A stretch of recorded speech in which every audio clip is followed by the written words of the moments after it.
कि अखिया लड़ल बजब से। जियो मेरे शेर, क्या बात है। I love you. यही तो प्यार चाहिए था और यही हमेशा चाहिए होता है आप सभी का। सबसे बड़ा सिंगर तो हमारे श्रोता होते हैं, जो सुनते हैं समझते हैं और जब ये गाते हैं ना क्या मजा आता है। कि अखिया लड़ल बजब से कि दिल में करार नहीं थे कि हम कैसे कही हमके कि तुहरा से प्यार नहीं थे कि अखिया लड़ल बजब से कि दिल में करार नहीं थे। किन किन को दिल में करार नहीं है, किन किन को प्यार है, सर एक बार बताएंगे सबको ना। सब हमारे साथ में गाइएगा। 1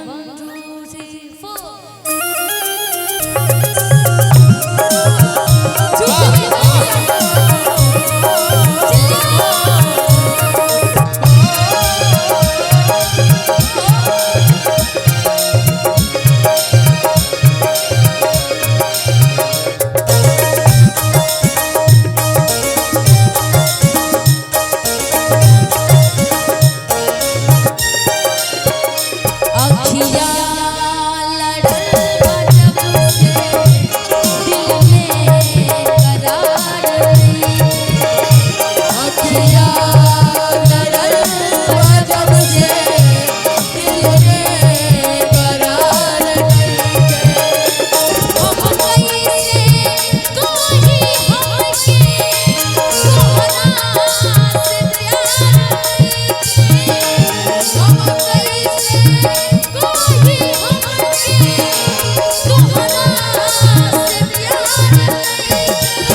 3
4।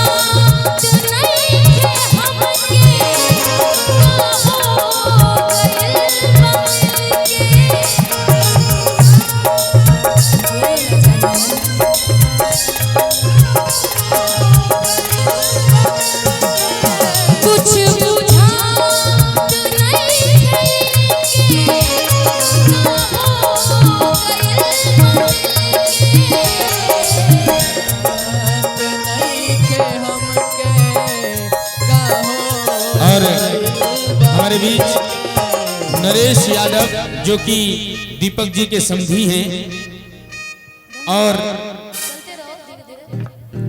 गुरुराहा के हैं, यानी गोरहा फ्रॉम दिल्ली। बड़े भैया की तरफ से लाखों लाख का पुरस्कार आ रहा है। बहुत बहुत धन्यवाद।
तोहरा सिवाय जग में केहू हमार नहीं।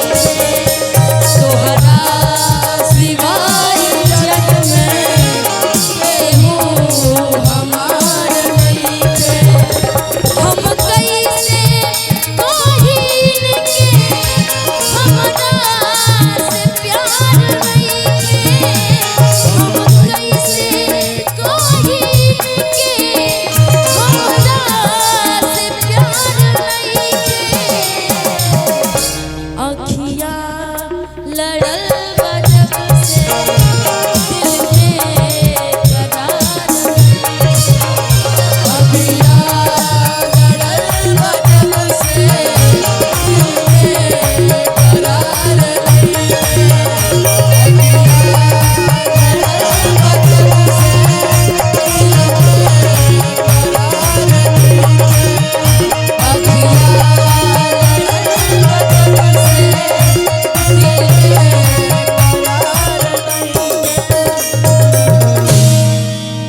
अखिया लड़ल बजब से